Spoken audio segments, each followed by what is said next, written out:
So we're down to OllyDbg. OllyDbg is fantastic.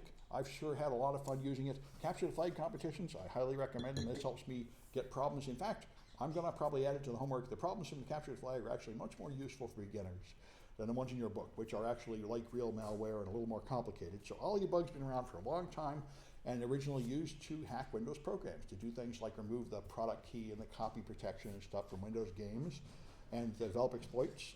And it was eventually sold and bought by Immunity Debugger and rebranded, and Immunity Debugger is a currently maintained living product based on OllyDbg that works almost exactly the same. So probably we should always be using Immunity, but in fact Olly works fine as long as you use the old version. OllyDbg 2 is a piece of garbage that doesn't even tell you the truth. It can't even find the imports or the exports of a function, which is very strange, and we'll get there. Anyway, so when you want to debug malware, if you have an exe file, you can just load it and run it. If you have a DIL file, it can't load independently. You could, of course, run it independently and then attach to the running process if it's that sort of thing. But mostly what you do is you use the open command and it will automatically load it it'll create an exe to run it. And now the next thing is when you load a library, you can't do anything with it because the first thing libraries have to do is run their file that does it. Let's see, capture and DIL, attach the running process. All right, anyway, we'll get there. DIL main you have to run first, and I'll demonstrate that pretty soon. All right, so you attach to a running process, you can of course do that. That's if you want to debug a service that's already going or something. All right. And you can, of course, reload the current executable at any time with Control F2. That will just restart all over. And F2 sets a breakpoint, one of the most common things you do. So there's the interface. Over on the left, hopefully you guys are getting used to this. You've got the assembly language instructions show up over here on the left with the addresses and the hexadecimal value, and then the command here, and then over on the right, comments, which help. And so I'll show you some good examples here. Here's the usual stuff with the registers. EAX and EIP and all that jazz. Here's the stack with showing you what it is and what the purpose of it is, and that's very fun if you have a simple enough program. And here's the memory dump, just like the hexadecimal part of Wireshark, where you can dump anything if you just want to look at the raw hex of something. So let me bring up this capture the flag program that I've been talking about because it's fantastic. It is so simple. It's very easy to understand what Olly is doing here. So if I start up Olly, are you starting or what? There we go, all right. So now, I'm gonna load this thing called 0000.exe. Now let me just show you what it is. This is from Capture the Flag contest. This thing is 0000, so when you run it, it asks you for launch codes. You type in a number, and then you get an insult. Now it goes away too fast to see. Let's run it inside Olly. So I've loaded this thing in Olly. Is this 67K? Yes, this is 67K. And so one thing that is awesome about this program is that the entire program fits on one screen of Olly. Or to be fair, the entire main routine. If I can move that line down, which for some reason I cannot. Stop messing with me. How about this one? This one will move. This one, there we go. There. That is the entire main routine. So, and like I said before, the way to handle assembly code when you're a beginner is to read what you can and ignore the rest. So over here, you got hexadecimal values of memory locations. That's pretty boring. Here you got hexadecimal opcodes, which are pretty much impenetrable. Here you got assembly language instructions, which are a little more understanding, but just ignore that and look all the way on the right. This is the easy stuff. It's going to run the putS function on launch codes. That prints out the message, launch codes. Then it's going to do a scanf to read something from the user, and it's reading a decimal number. So it reads a number from the user. Then it's going to print either, wow, you got it, here is the result, or it's going to print, I think my dog figured this out before you. So this is winning and this is losing. And that's it. And the whole main routine ends right here with this return. That is the whole game. Except, of course, that it calls a subroutine to do some kind of math to decide if you guessed it right. So that you can't just look and find an immediate value somewhere. So now you can just run this thing through. And if I run it through with, say, F8, where I skip over instructions, I start it with F8 a bit, now I'm ready to do the put S. So let's bring this window here. I'm going to make both these windows fit on the screen at the same time. There. There, that'll probably do. Okay, there is the window that was opened by this program running in OllyDbg. And so now I'm ready to call the put S. Oh, yeah, it's actually here. So if I run with F8, now it executes the put S and prints launch codes. Now I run with F8 again and just step over, so I'm going through the main routine, not going into any subroutines. So I go down here, it loads, prepares to load scanf, and now when I hit scanf, if I keep pressing F8, nothing happens because it's waiting for input. So I give it some input and press enter. It goes to the next line. Now if I keep going forward with F8, it's going to do some kind of calculation here to decide if my number was correct. It's going to call some subroutine, which does some kind of calculation to decide if I got the right number. And then it's going to compare some numbers, one of them being the number I typed in and the other created by some sort of calculation. And then here it's going to do a jump not zero down here. Now this is winning, this is losing. My guess is wrong, so it goes down to losing, prints out you lost, and that's it, all over. So it's very easy to see how it works. And from a viewpoint of sort of script kiddie hacking, the thing you would do is, let's just do a debug restart to get this thing all set again. For script kiddie debugging, the simplest thing to do is just fill this with nops. And you can just right click and assemble to change this code. And if you put in nop and just click assemble, it will turn those two instructions to nop. So now, if you just step through the program with F8, it still wants me to type in a number. But if I give it a number and then press F8, now every number will be correct. And I'll get the winning message, which is down here someplace. All right, there's the result. I get a J. This is ultimately spelling out something that starts with JavaScript, which is the next step in the puzzle. And the J is the first of 67,000 letters of junk you get. Anyway, the point is that shows it running in all of its glory. And if I run it forward with F8, it will hit the end and return, and off you go. Now, we can see because this program is so simple and easy to understand, it makes it easy to look at some other features of Olly. So let's look at the stack. Let me just rearrange this stuff to focus in on what I care about. I'm going to take away the friendly comments for the assembly language code because we don't really need them anymore. And I'm going to make the stack pane bigger so we can see what's going on over here. All right, so let's load it up again with debug restart. Yes. Okay, now I'm ready to start, and as I go through with F8, here I push something on the stack. Here I'm going to call puts to print something. Now when I call puts, notice right here, it's loaded the launch codes and it's showing you what I just did was a push. So you see right here the launch codes on the stack with that address. It pushed this address on the stack, which points to the stored string launch codes. Now I'm going to do F7 to step into the scanf routine. F7 will step into. So now I'm somewhere else. In 771A, user written code always starts at 400,000 or so. So I'm now in here. So now what happened is here's a stack frame. I've now opened a new stack frame called a puts, pushing more things on here. And the first thing you're going to see is the function preamble here, which is going to create the new stack frame. So as I go, it's going to push some things on the stack. And you can see down here, things adding to the stack. So the first thing it has to put on there is the return to the entry point.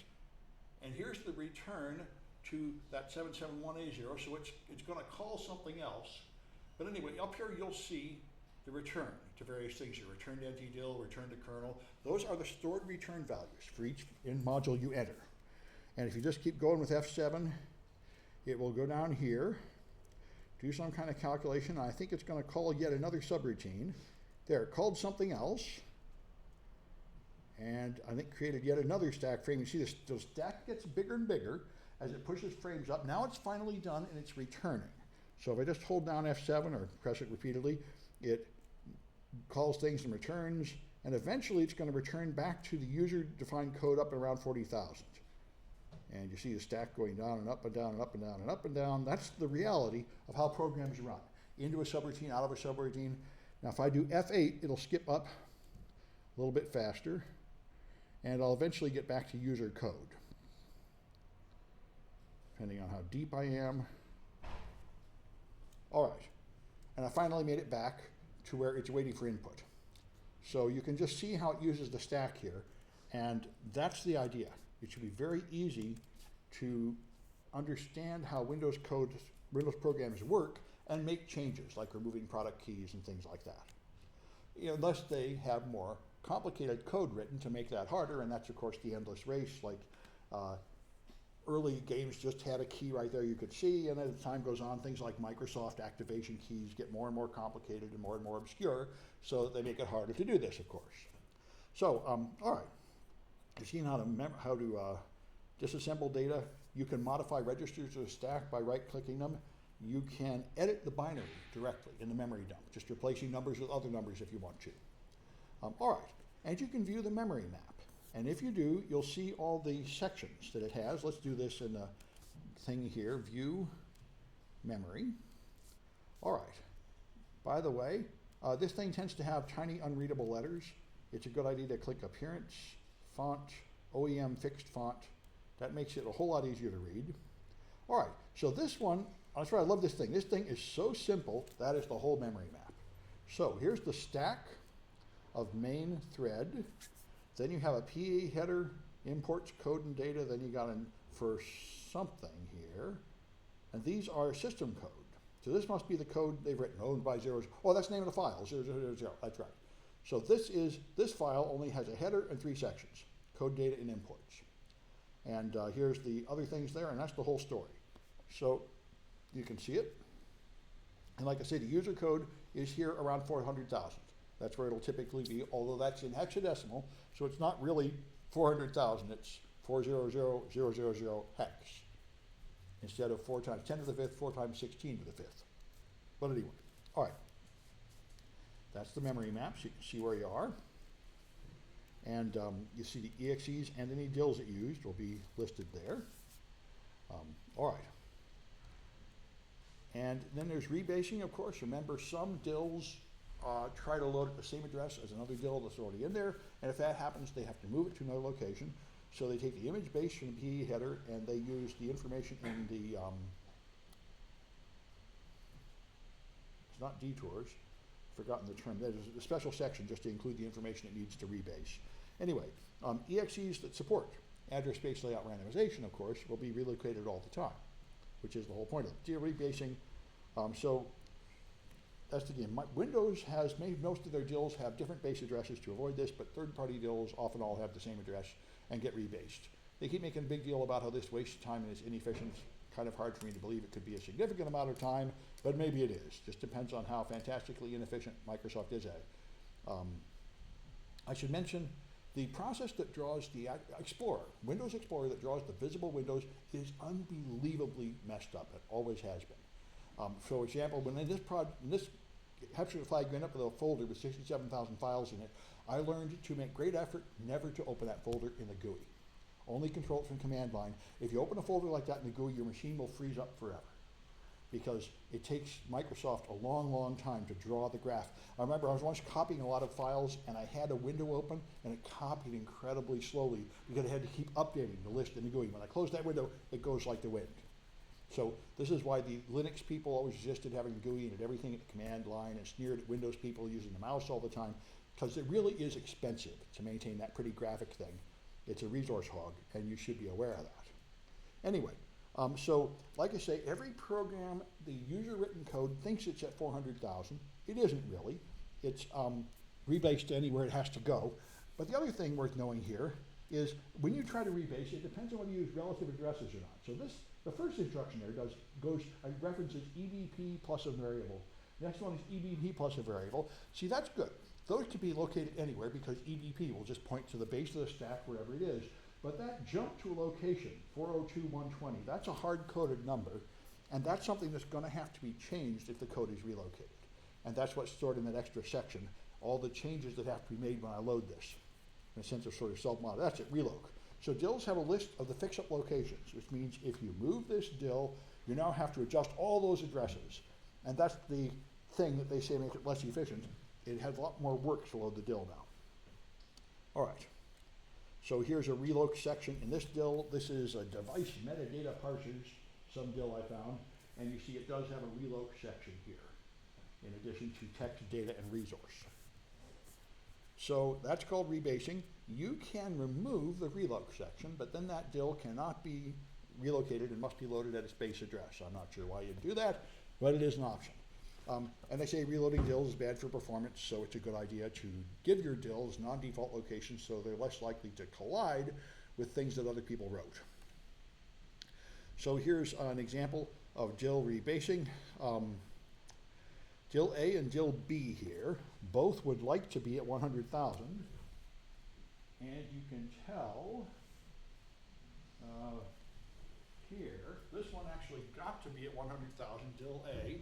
DIL B didn't, and it got relocated to 34,000. So what this means is DIL B took longer to load. They should both work fine though. All right. Here's another fun thing. IDA Pro is a static analysis tool. It is loading the executable and analyzing the code without running it, so it doesn't actually know about rebasing. So if you run OllyDbg in one window and you run IDA Pro in another window looking at the same binary, all the addresses are off, which can really mess you up at first. There is a manual load option in IDA Pro to specify the virtual base address if you want to make them match. I found that very confusing at first. All right, so I got a few iClicker questions, and then we'll play more games here. I should have my app.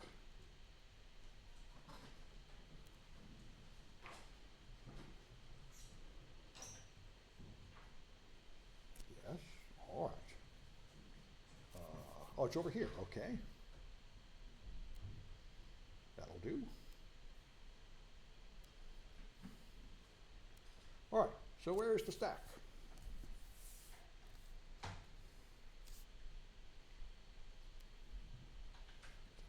Bigger.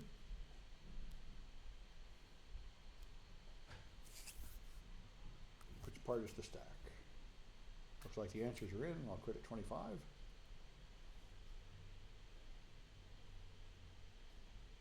All right, stack is over there on the bottom right in D. A popular answer. Good. All right. So, which one is defective? It should not be used.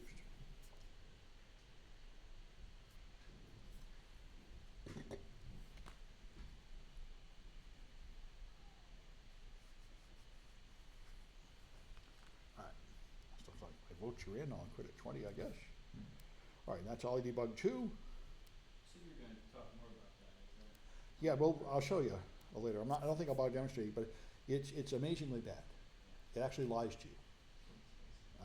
I'd never have released it if it would have been me. Anyway, so which section is used to rebase it?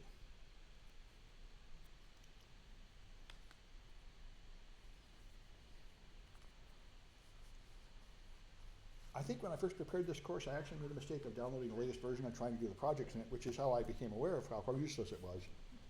Anyway, all right.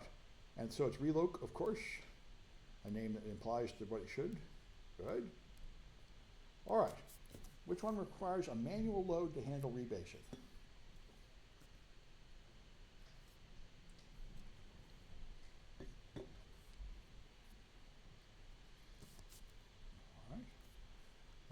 Quit at 20 or 6. There's 6. Okay, that's IDA Pro. All right, there we go. So, let's carry on here. All right, so now we can view threads and stacks.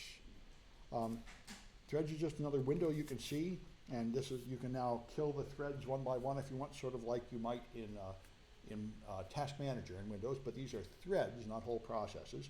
You can also open that thread in the CPU to see what it's doing. Each thread has its own stack. So let's take a look at that. And I think this program is so simple it probably only has one thread. View threads. Yeah, it only has one thread. Like I say, there's not much to go on here. And if you view its stack, I can open that thread in the CPU. It gets me to where I expect it to be. And then in the memory map, you can see its stack. So let's take a look at that. Oh, stack of main thread. There is only one thread. So in this case, there's the stack, and here it is at 006E1000. All right, and this one here, I found some more complicated program that has a few threads. So each thread has its own stack at various locations. All right. So when you execute code, the most common thing you do is step forward with either F7 or F8. And in fact, you can do a lot. I used to, I'm putting in breakpoints and everything, and both in GDB and Olly, I learned to not just do it this way, just step through the thing. You don't even need to set a breakpoint, quite often. Only if you hold down these buttons, it does several of them per second. You can skip 100 instructions ahead pretty easily. So it's actually often quite instructive to just single step through an interesting region. Anyway, you can run the whole, F9 will run without any breaks until either the next breakpoint or the next natural point where it will stop, like where it waits for user input. F7 will step into, which means it is one machine language instruction, and if you have a call, it steps into the function you called and messes around down there. So typically you want to F7 as long as you're in user code, and you want to F8 when you start going down into the kernel, because usually you don't care about what's going on down there if you're trying to analyze code that somebody wrote, like malware. And so you do F7 if you want to see every little detail, and F8 if you want to stay at the high level and jump over the subroutines by executing all the code and returning. All right. And then you can even execute till user code with Alt F9, which would have been handy a while ago, and there is in there. And you can set up breakpoints and such. So you could run a program and try to click pause while it's running, but of course computers, programs do thousands of instructions per second, so you can't pick the right time to stop it typically. That's uninteresting. Setting breakpoints is a lot better, or using F8 to stay up at the interesting level and skip ahead step by step. Run is useful to resume execution after a breakpoint. That's what we've been doing mostly in GDB. You set a breakpoint, then you run to the breakpoint, then you continue to go to the next breakpoint, and you can of course do the same thing in Olly. You can run to selection too, without bothering to set a breakpoint. You select something and run to selection, and it amounts to about the same thing, except it doesn't remember that breakpoint. It's just used once. And you can execute until the current function returns, which is nice. If you're stuck in a boring function like I was earlier and you want to get out of it, you can execute till user code, which is even more fun. It will just get back to code in the region of 400,000, where probably the interesting stuff is, and get out of the internal library code, which is typically not what you care about. So we saw F7 is single step, F8 is step over. The first time I read this book, I actually thought F8 stepped over without executing the code in the subroutine, which what it sounded, the description made it sound like, but that would be insane. And they don't do that. You don't, because of course that would file up everything. It just means it runs through that code and comes back without showing you any details of what's happening down there. Of course, some malware is so cruel as to start a subroutine and never actually return. And if you do that, then of course, if you step over it, you'll be gone, you lose control. So you do take some risk by stepping over, but remember, you can just restart the malware. So you want to have this whole thing is to get a fast pass through and try to learn something, and then figure out what area is worth investigating in more detail. All right, so a few more eye clickers. All right, what key press will reload the file?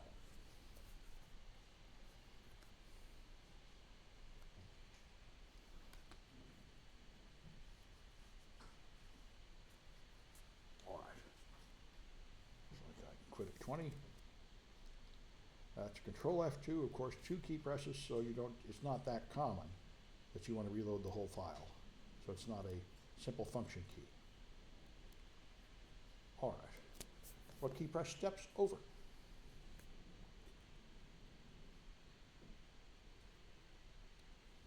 This is my favorite at the moment. Anyway, so I'll quit at 15. That's F8. Whoa.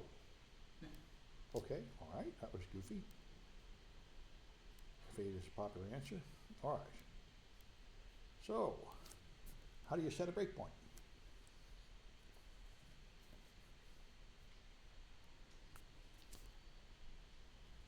All right. That's F2. Popular response. All right.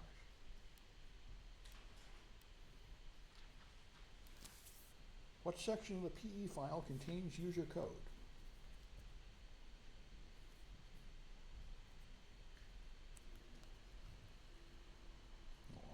guess I quit. That is the text section, contains the machine language instructions, not the data section. They call it the text section. I don't know why. What's on the data?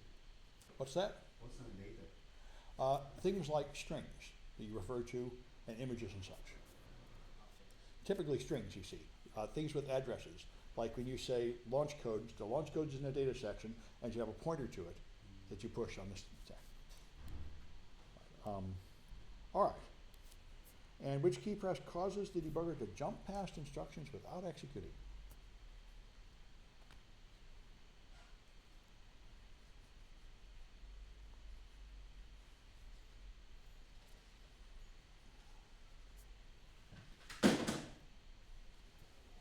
All right.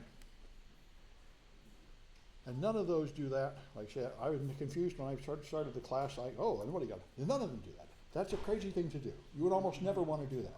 The wording threw me. Now, if you actually want to jump over instructions without executing them, you could highlight the region and fill it with NOPs the way I did earlier, or you could just go change the EIP to go down here. But the point is, all the other registers won't be right because it won't have done whatever it expected to happen. So usually, you'll just create a mess and crash if you do that. It's a screwy thing to do. So it certainly is not a normal function key common activity. Would be a very rare case that you actually wanted to skip over things like that. All right. So breakpoints, of course. We talked about these in general last time, and these are the OllyDbg specific ones. They're software, hardware, conditional, and Olly created something called breakpoint on memory, which is kind of screwy and buggy, but it's a way to create something that will tell you what parts of memory are accessed, more or less. So you can view your breakpoints with view breakpoints. It will list them all so you can see what you've got. Try and find some place to stick this thing out of the way. All right, and so it'll list them down here. You see the int3 breakpoints. This thing has 2 breakpoints right now, and this is an image of a packet tracer, loaded breakpoints in it. So software breakpoints are the most common with F2. You put them on instructions, and when it tries to execute that instruction, it will stop. That is usually what you want. Now you can have a conditional breakpoint, where it will have some condition, like stop here, and then look at, say, EAX, and only if EAX is greater than 100, stop, otherwise continue. Or you can have a hardware breakpoint, which is defined by the hardware. You have only 4 of them, but they don't involve modifying the code. Both of the first 2 here work by putting a CC on top of some of your code, so the code is actually altered, and it stores in the memory of OllyDbg what should be there, and that's why it stops. And then it shows you the instruction that should be there, and when you continue, it puts the original instruction back and carries on. A memory breakpoint is simulated.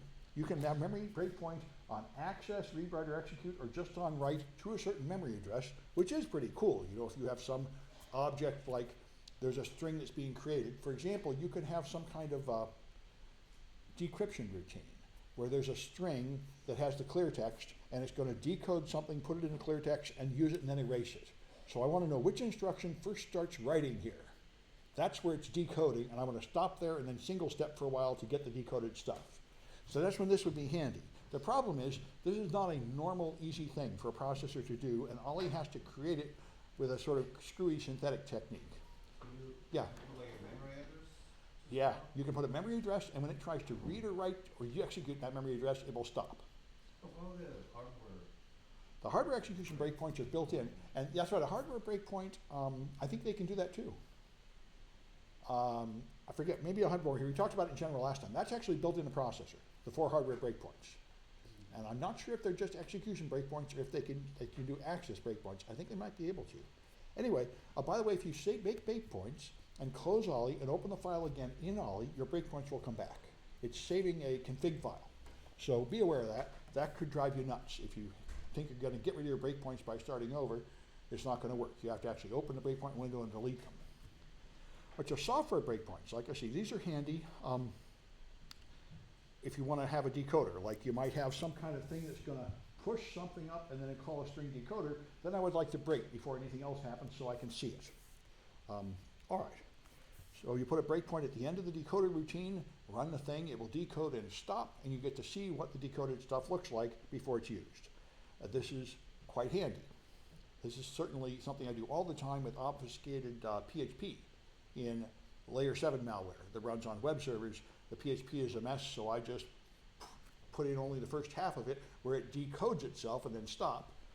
Always do this in a virtual machine because it's very easy to get confused and accidentally execute some of the PHP malware while you're doing it, just like this stuff. You should always be working on a disposable machine when you're working with malware at any level. Anyway, the conditional breakpoint. They did this in your textbook using an old rootkit called Poison Ivy. So Poison Ivy was an old rootkit to infect Windows XP machines and Windows 2000 and 2003 server. It was big.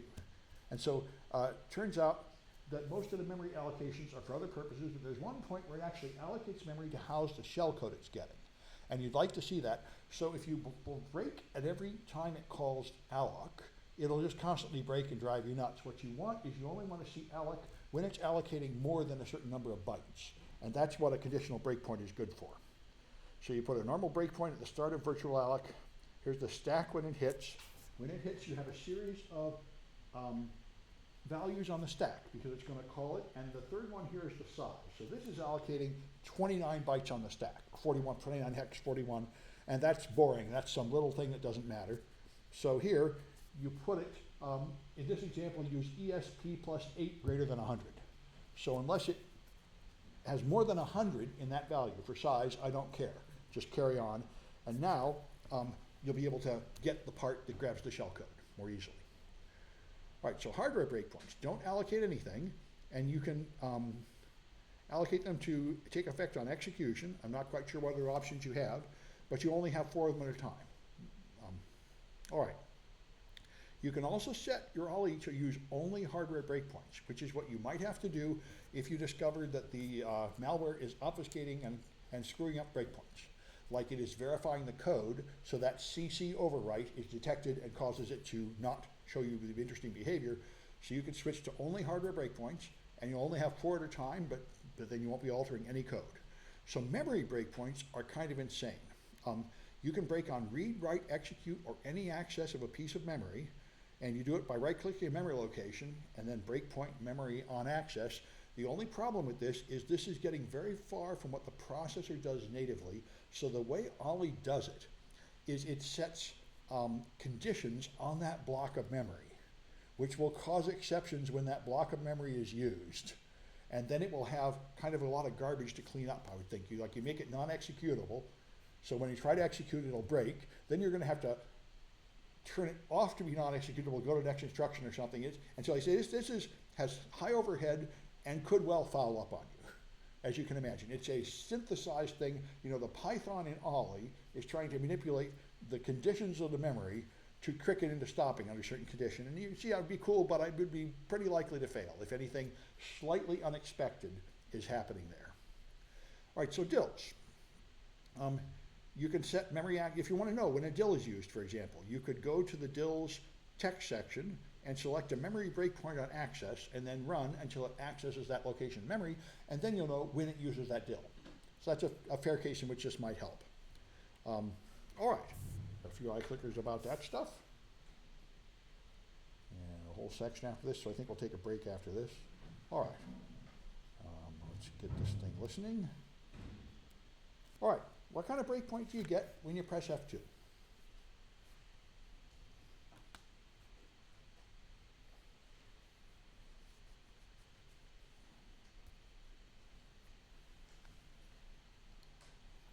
All right. Looks like the answers are in. That's the ordinary software breakpoint. Most of the time, that's all you need. All right. What kind of breakpoint? Are you limited to only 1 at a time?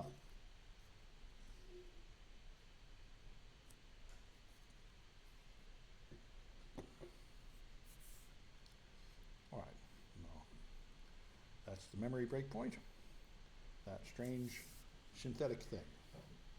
I'm surprised it can do it even once, and it sure can't do it more than once. Anyway, all right. What kind of breakpoint gives you only 4 at a time?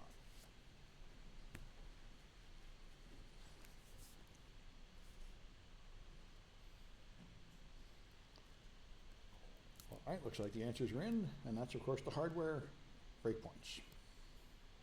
All right, so 10 minutes to 7. Let's take a break till 7.